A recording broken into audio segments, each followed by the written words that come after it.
네, 일부 여당으로 갑니다. 오늘이 국민의힘으로서는 중요한 이벤트가 연이어 있죠. 특검과 특감, 그러니까 김건희 여사 특검법이 국회 본회의에 상정될 예정이고요. 특별감찰관 임명 문제를 의원총회에서 논의하게 됩니다. 이 밖에 명태균 씨를 둘러싼 사태 이어지고 있고요. 최근엔 우리 일부에서 소개해드렸지만 당원 게시판 논란까지 제기가 되고 있지요. 김재원 최고위원과 함께 이 현안들 두루두루 나눠보겠습니다. 안녕하세요. 안녕하세요. 네, 뭐 좀 착잡해 보이시기도 하고요. 아니 뭐 항상 우리나라 정치 현장은 항상 착잡했죠. 네. 국민들이 보기에는 정말 힘드실 것 같아요.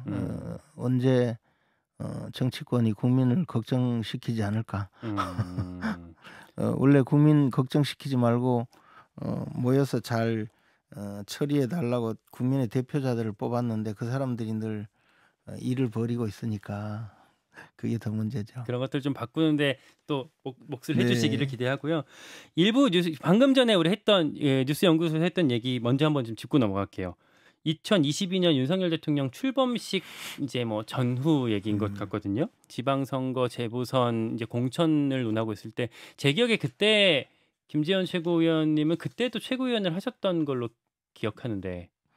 근데 제가 이제 지방선거 대구시장 경선에 나서면서 최고위원 사퇴했죠.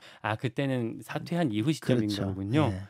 그 방금 우리 나눴던 얘기가 저희 CBS 취재 결과 윤상현 의원 입장이 하루 만에 뭐 이틀 만에 좀 바뀌었다. 원래는 김영선 전 의원 경선이라고 언급을 했었다가 네. 이틀 만에 뭐 저기 뭐죠? 저 공천 주기로 했다. 이렇게 얘기를 했다라는 내용인데. 글쎄 그때 저도 네. 대구 수성을구 보궐선거에 공천 신청을 한 당사자였어요.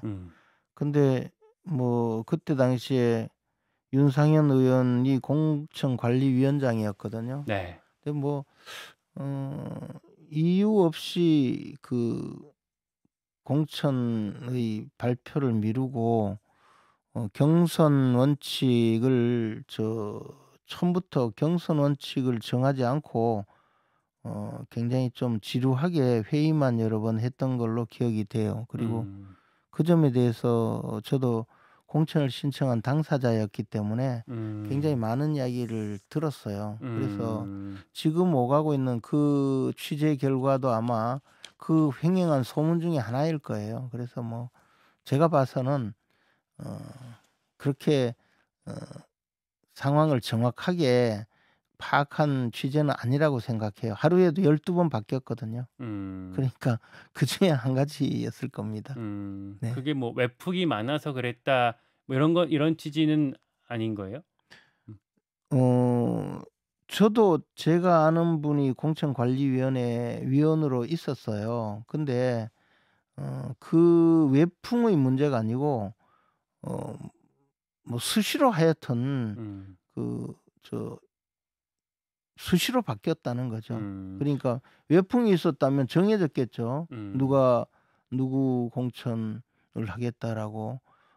그때 그런데 뭐 하여튼 하루에도 12번 바뀌었고 갈피를 잡지 못하는 그런 회의였다고 들었어요. 그러니까 이 내용에 이제 주목되는 이유가 딱 이 당시 그 2022년 5월 9일 날 출범식 전날 윤석열 대통령이 명태균 씨한테 내가 김영선이 좀 주라 했는데 말이 맞네 당해서라고 말했던 녹취가 딱 요때 나왔기 때문에 이제. 근데 이제 그 명태균 씨의 목적은 딱 하나예요.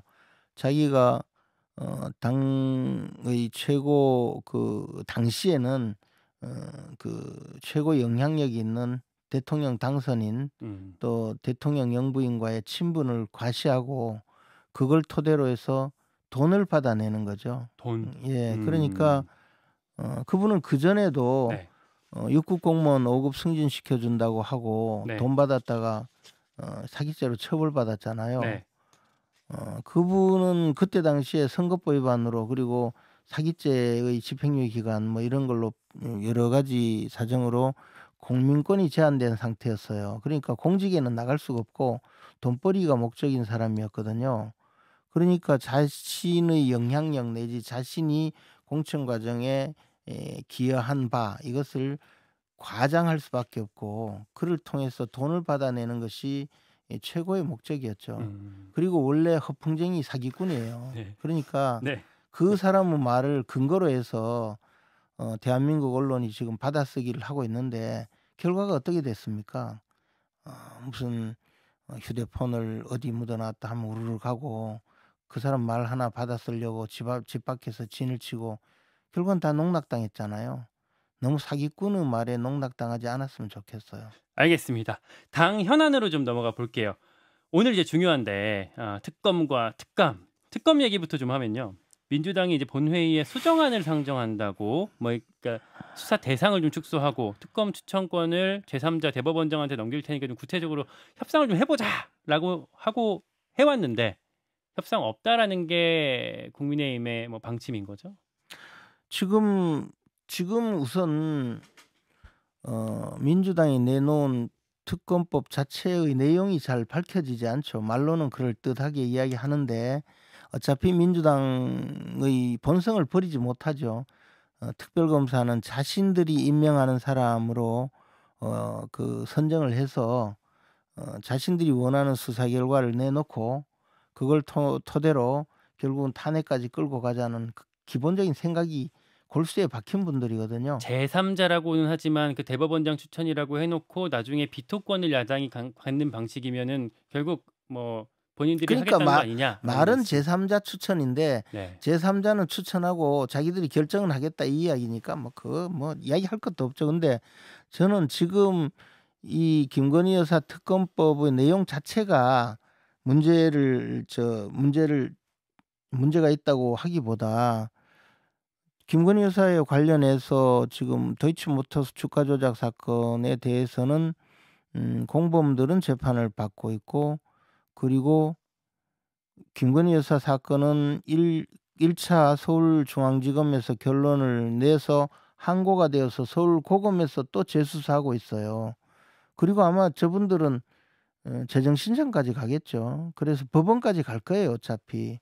그리고 또 명태균 씨 관련 의혹을 주장하는데 지금 오늘 영장실질심사 하지 않나요? 네, 오늘 있죠. 네. 그러니까 이 제3의 국가기관에서 수사하는 것은 자신들 요구대로 수사를 하지 않을 가능성이 있으니까 우리가 검사를 임명해서 수사하겠다는 그런 의지의 표현이거든요. 저는 이것은 들여다볼 필요도 없이 잘못된 그 주장이라고 생각합니다. 그럼에도 불구하고 민주당이 오늘 아마 이제 뭐 다른 야당들과 함께 뭐 사실상 압도적 다수로 법안을 통과시킬 것 같고 그렇게 네. 되면은 대통령 거부권 쓸 것으로 명확 관화하잖아요. 그렇죠. 다시 그럼 28일 날 재의 표결로 국회로 넘어오게 될 텐데 네. 어떻게 보세요? 이탈표가 8표를 근데 이제 이 문제에 대해서는 한동훈 대표께서 뭐 명쾌하게 이미 말씀하고 계시잖아요. 특검법은 안 된다고. 그리고 한동훈 대표가 그런 주장을 하면 또 거기에 뜻을 같이 하는 분들도 아주 이구동성으로 그런 입장에 있기 때문에 뭐 이탈표가 특히 박정훈 의원의 경우에는 보니까 지난번 4표보다 이탈표 줄어들 거다 이런 말씀까지 하셨어요. 그만큼 한동훈 대표가 이 분야에 영향력이 있다는 의미겠죠. 그래서 저도 그렇게 생각합니다. 근데 제가 당내 좀 취재해서 의원들 뭐 반응들 좀 살펴보면 그런 친한, 친윤 이런 쪽은 좀 이렇게 좀 공동 전선이 형성되는 분위기가 뚜렷하지만 뭐랄까 좀 뭐 관망파, 중립지대 이런 의원들 사이에서는 야, 이 정도까지 왔으면 대통령이 좀 결단해 줘야 되는 거 아닐까 이런 얘기들을 좀 물밑에서 하고 있다는 것 같은데 뭐 그런 분들이 없지 않겠죠. 지난번에도 공개적으로 민주당이 추천한 특검도 받아야 된다고 한 분은 안철수 의원이잖아요. 그 외에 또 다른 드러나지 않는 분들이 있었잖아요. 네. 그러니까 뭐 그런 분이 있을 수 있는데 정당이 또 그런 다양한 목소리가 있겠지만 그러나 지금 대세가 그렇게 정리가 되어가면 그런 이탈자들은 많지 않을 겁니다. 알겠습니다. 특별감찰관 임명 문제로 이제 오늘 의원총회가 열리게 될 텐데 임명하는 방향 쪽으로 당론까지 갈까요? 어떻게 보시나요? 글쎄 그것은 의원들이 판단할 사안이죠. 근데 음. 기본적으로 우리가 당론을 정하면 민주당은 이에 대해서 협조를 하지 않을 텐데 과연 어떤 의미가 있는지 한번 음. 생각해 보자는 의원들이 있을 수 있고, 그러나 뭐 우리가 오히려 이거 어차피 특별감찰관 우리가 임명 절차를 개시하더라도 안 될 텐데 공세 수준으로 아예 당론으로 정하자 뭐 이런 분들도 있겠죠. 음. 그것은 토론을 통해서 아마 정하지 않겠습니까? 음. 알겠습니다. 보니까 어쨌든 뭐랄까 당정 갈등, 윤한 갈등 이런 게 4 차, 5차 뭐 계속 뭐 커질 것처럼 하더니 대통령 기자회견 이후에 한동훈 대표가 뭐 긍정적으로 평가 반응하면서 뭐 최근엔 좀 봉합이 되는 듯한 휴전이 되는 듯한 그런 분위기인 것 같아요. 일단 한동훈 대표가 그동안 상당히 그 야당보다도 더 윤석열 대통령에 대해서 공세적으로 나왔었죠. 그리고 그것이 아마 그 윤 대통령도 가장 뼈아픈 대목이었을 겁니다. 그런데 지난번 대통령의 기자회견 이후에 한동훈 대표가 자신의 요구가 모두 받아들여졌다고 천명을 하고 나섰잖아요.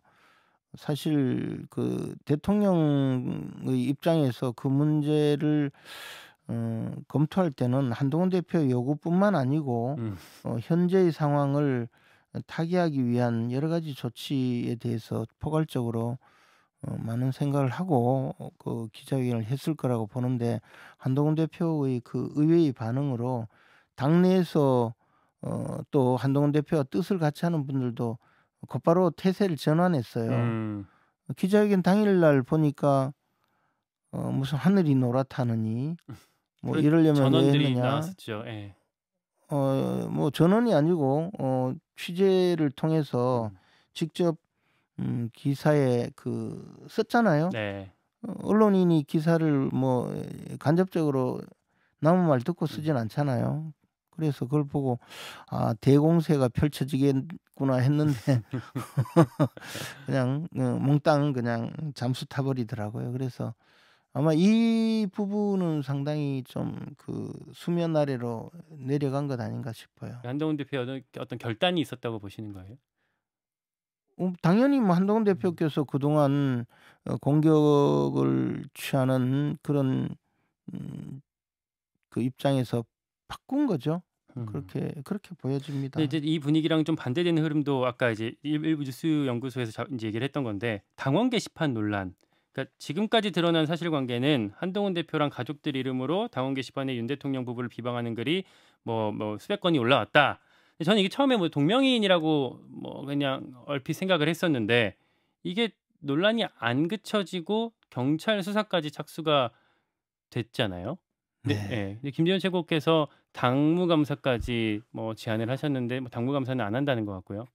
근데 이제 이 문제는 사실 우리 당에서 반드시 해결해야 될 상당히 중대한 문제인데, 이것을 한동훈 대표가 쓴 것이냐 안 쓴 것이냐 문제로 가는 바람에 좀 초점이 흐려졌어요. 음. 뭐냐 하면 우리 당은 사실 보수 정당으로서 그동안 당원 게시판은 품격 있는 당원들의 제안의 장이었고 네. 당원들의 의견 표시의 장이었는데, 최근 들어서 갑자기 여기에 과거 열린 우리당 당계파 사태처럼 도저히 같은 정견을 같이 하는 사람들의 조직체인 정당의 같은 구성원이라고 볼 수 없는 보수를 가장한 불량배들이 잠입해서 보수 분열을 야기하고 있는 그런 전쟁터로 만들었어요. 음. 그래서 제가 여러 차례에 걸쳐서 "이 당원 게시판을 이대로 두면 안 된다. 보수 분열이 왜 우리 당 당원들 사이에 서로 간의 총질로 벌어지느냐. 거기에 들어가 보면 차마 입에 담을 수 없는 온갖 저주와 악담이 퍼부어지고 있고, 그 상당 부분이 이 당의 1호 당원인 대통령과 대통령 영부인 뭐 이런 데에 집중되어 있어요. 그리고 일부에서는 또 그 반작용으로 한동훈 당대표에 대해서도 공격을 하고 있고 그래서 이런 자들은 절대로 우리 당의 그 당원으로 볼 수도 없고 정강 정책에 같이 하는 자들도 아니니까 전부 그 색출해서 쫓아내야 된다고 주장을 한 거죠. 그럼 김재원 최고가 당무감사하자는 말씀은 한동훈 대표와 가족들만 겨냥한 게 아니라 이런 취지였던 아니 거예요? 원래 그렇게 주장을 하고 있었어요. 음. 그렇게 해서 그런 연장선에서 당에서 개선책이랍시고 내놓은 것이 그러면 원래 성만 노출되고 이름은 노출 안 되는 그 상황에서 성과 이름 중에 마지막 글자 그러니까 이름 3개 중에 2개 글자가 노출되는 방식으로 바꾸고 무제한으로 올리는 걸 하루 3건 올릴 수 있도록 바꾼 거예요. 그런데 그러다 보니까 하루에 3명밖에 못 올리게 하루에 3건 한 사람의 당원 인증을 거친 당원이 하루에 3건밖에 글을 못 올리게 되니까 그때부터 이상한 일이 또 벌어지게 된 겁니다. 그래서 이렇게 해도 안 된다는 입장이었어요. 저는 이렇게 글을 올리는 자들 중에는 물론 우리 당의 당원이라고 들어와 있지만 이 자들이 모두 우리 당의 보수 정당에 함께 갈 수 있는 자들이 아니고 일부 아마 한 줌도 안 되는 불량 당원들, 욕쟁이 당원들, 듣보잡 당원들 이 자들이 들어와서 당의 단합을 해치고 당의 그 미래에 아주 암문을 들이우고 있으니까 솎아내자고 했는데 그 와중에 외부인들이 검색 기능을 찾아내서 들어가서 그렇게 공격하고 있는 이 수많은 그 아주 저질 그 당원들 중에 한동훈이라는 이름이 들어있다. 그리고 한동훈 대표 가족의 이름이 들어있다고 발견해낸 것뿐이에요. 그러니까 저는 지금 한동훈 대표가 글을 안 썼다고 하면 이 문제는 더 간단한 것 아니겠어요? 이 자들을 모두 섞어내서 당에서 쫓아내야 돼요. 그런데 이것을 마치 한동훈 대표가 글을 썼느냐 아니냐의 문제로 자꾸 끌고 가니까 복잡해지는 거예요. 근데 그걸 이를테면 저는 당이 지금 대처하고 있는 이 상황은 정말 처량하고 안타깝고 그리고 구차하게 보여요. 뭐 때문에 당무감사를 막아서고 있는지 그리고 심지어는 정당법 규정까지 들이대고 있는데 정당법이라는 거는요. 당의 당원들을 외부에서 당원 명부를 확인해서 특히 과거에 야당이라든가 소수당을 탄압하는 걸 막기 위해서 당원 명부 내지 당의 구성원의 그 신원을 보장하는 거지 무슨 그 개인정보 이야기하고 있어요. 그러면 명태균이가 일반 당원인지 어떻게 알아냈으며 김대남이 탈당을 해도 당무감사하겠다고 서슴지 풀었던 그런 이야기는 왜 하는 거예요? 당무감사를 하자는 말씀 보고 제가 당규를 좀 찾아봤는데 이제 이 당무감사는 보통 당직자들 그러니까 당에서 활동하는 거의 정치인들을 대상으로 하는 게 당규에 나와 있더라고요. 근데 일반 당원들까지도 이렇게 당무감사가 가능한 겁니까?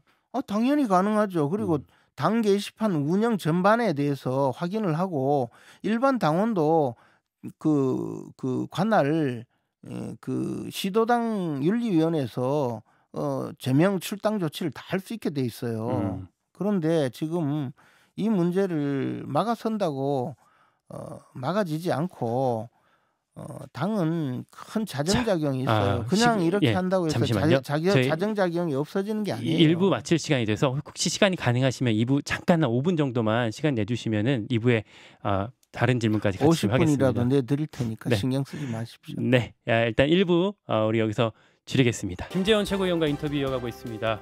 오늘 슈퍼데이라고 아까 김준일 시사평론가가 얘기하더라고요. 정치권 이슈가 너무 많다. 네. 그러다 보니까 아마 1부 인터뷰가 좀 길어졌는데요. 짧게 좀 그래도 못다한 질문들 나누면 아까 일단 하던 얘기 한동훈 대표 뭐 당원 게시판 뭐 사태라고 하는데 제가 오늘 이 얘기가 나올 것 같아서 한동훈 대표 쪽의 반론을 제가 취재를 해서 여러 얘기들을 좀 들었어요. 먼저 그 반론에 대해서 좀 소개를 해드려야 될 것 같아서 이게 익명 전제로 한 게시글인데 심각한 범법 행위도 아니고 이런 걸 갖고 신원을 공개하게 되면은 뭐 검열의 문제가 생길 수 있는 거 아니냐. 그리고 한동훈 대표 같은 경우에는 이제 공인이기 때문에 그 확인을 해봤는데 73년생 한동훈이라는 사람은 아니었다. 이게 글 작성자가. 그런데 이제 가족까지 밝히라고 하는 거는 민주정당에서 부적절한 거 아니냐, 뭐 이런 얘기들을 하던데 어떻게 들으십니까? 그래, 그게 첫째 하나는 지금 정당의 당내 문제잖아요. 예. 이게 게시판이 어디 관공서 게시판도 아니고 무슨 옛날에 유행하던 다음에 아고라 게시판도 아니고 아무나 게시하고 자기 의견을 낼 수 있도록 만들어 놓고 했다가 갑자기 들이닥쳐 가지고 왜 이걸 썼어 이렇게 하는 데가 아니고 당원 게시판이거든요. 그것도 책임 당원. 예. 그래서 당원 게시판을 더럽히고 있는 이 보수의 탈을 쓰고 잠입한 보수 분열의 간첩들 이거 색출해서 쫓아내자는데 그게 그렇게 잘못된 건가요? 그것을 무슨 검열이라고 이야기하는 분들이 저는 이 정당 생활 20년 넘게 있으면서 요즘 갑자기 정당 생활을 얼마 하지 않은 분들이 들어와서 하는 논리에 솔직히 이해가 가지 않고 과거에 열린우리당 당계파 사태, 민주당 당계파 사태 그 굉장히 많았어요. 그 당원 게시판 조사해 보니까 당원 게시판에 글을 올리는 사람 중에 매일 글 올리면서 당의 분열을 야기하고 공격하고 하는 분이 한 20명 됐다는 것 아닙니까? 그래서 그 사람들 전부 윤리위원회에 넘겨가지고 제명하고 그리고 한 400명을 축출했거든요. 당에서 전체 그런 방식으로. 그럼 그 당은 뭐 검열을 해서 그랬습니까? 우리 당은 다만 그런 자들이 없었을 뿐이에요. 당 사무처에서는 어쨌든 이걸 갖고 당무감사는 안 한다라는 이제 입장이 어젯밤 그걸 보도가 당 됐는데 사무처가 결정할 수 있는 권한이 있는 게 아니고 그것은 결국은 당 전체의 요구가 있는지 없는지를 봐야 되는 것이고 그럼 지금 뭐 결정했다고 결정이 되는 것도 아니고 당의 자정작용이라는 게 얼마나 큰지를 모르고 하는 이야기예요. 정당이라는 데가 몇 명이 결정할 수 있는 데가 아니에요. 그럼 최고위에서 이 문제 다시 좀 논의해야 된다라고 보시는 거예요? 아니 그것을 뭐 제가 굳이 뭐 논의하겠다는 것이 아니고 이게 지금 몇 분들이 이야기하는 게 너무 구차하고 처량해 보이는 거예요. 아니 정당 문제에 많은 사람들이 논란을 야기하고 있는데 이게 법률 조문 들이대고 그것도 정당의 자율성을 확보하기 위해서 정당 외에 다른 국가기관이나 정당 외의 압력에 의해서 당원 명부를 빼내가서 당원들 탄압하는 걸 막기 위한 정당법 규정을 정당 내에 지금 당무감사라고 하는데 정당법을 들이대는 이 알겠습니다. 이야기를 그래서 법률을 들이댈 때가 있고 국민 눈높이에 맞춰서 봐야 될 때가 있다는 그 말이 저는 별과 얼마 되지 않았던 그 말씀들인데 이 상황은요 지금 당원들은 눈높이에 맞춰야죠. 알겠습니다. 한 가지만 마지막으로 여쭐게요. 윤석열 대통령이 이제 골프 광인 트럼프 당선인과의 외교를 위해서 골프 연습을 많이 한다. 뭐 이런 보도를 저희 봤었는데 알고 보니까 당선 전부터 트럼프 당선 전부터 계속 대통령이 골프를 쳐왔던 걸로 이제 저희 CBS 보도로 드러났잖아요. 네. 뭐라고 좀 이 상황을 보시는지까지만 듣고 인터뷰 마무리할게요. 트럼프 대통령 골프 좋아하는 트럼프 대통령 당선을 미리 예견하고 연습했다고 아예 그렇게 홍보를 하시지. 대통령실 홍보 기능에 상당히 문제가 있다는 이야기는 어제 오늘 이야기가 아니니 인적 쇄신을 하시면 뭐 자연스럽게 좀 또 정리하시지 않겠습니까? 홍보 기능에 문제가 있다라는 거는 사실 이제 일각의 의심이잖아요. 보도가 시작되고 나니까 대통령실에서 골프 외교했다라고 다른 언론에 흘리고 그게 먼저 보도가 되도록 하는 방식이 아니었냐라는 의심이 있는 건데. 아니 뭐 제가 그 홍보 담당자들이 그렇게까지 했다기보다 제가 했다면 기왕에 제가 그렇게 홍보를 했다면 트럼프 대통령의 당선을 예견하고 오래전부터 연습했다고 할 텐데요. 알겠습니다. 네. 질문하고 싶은 게 많은데 다음에 다시 또 여쭙도록 할게요. 네. 국민의힘 김재원 최고위원이었습니다. 고맙습니다. 김현정의 뉴스쇼는 시청자 여러분의 참여를 기다립니다. 구독과 좋아요, 댓글 잊지 않으셨죠? 알림 설정을 해두시면 평일 아침 7시 10분 실시간 라이브도 참여하실 수 있습니다.